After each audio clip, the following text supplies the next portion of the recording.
নমস্কার সবাইকে। আজকে যেতে চলেছি ঢেউসাগর। চলো, এই যে আমরা নিউ দীঘার হোটেল থেকে বেরিয়ে এই রাস্তাটা ধরে সোজা চলে যাচ্ছি সামনের দিকে। দেখে নাও এরকম কোন রাস্তাটা, ভালো করে হোটেলগুলো দেখিয়ে দিলাম আমি। তো হাঁটতে হাঁটতে চলে গেলাম। এই দেখো চলে এসেছি ঢেউসাগর। হেঁটে হেঁটেই গেছিলাম, আমাদের টোটো অটো কিছুই দরকার হয়নি। এই দেখো ঢেউসাগর।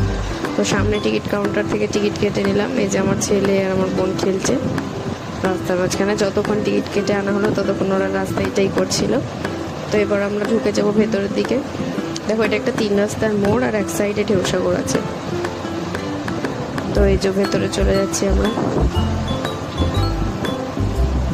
কত সুন্দর জিরাফ দিয়ে গেটটা করা আছে, খুবই সুন্দর লাগছিল ভেতরে পরপর। সবাই দেখো এত সুন্দর সুন্দর সেট আপ করা না, সবাই খুব ফটো তুলছিল। আমরা ফটো তুলেছি অনেক। তো এই দেখো কি সুন্দর মিকি মাউস, তারপরে ছোটা ভীম, চুটকি এরকম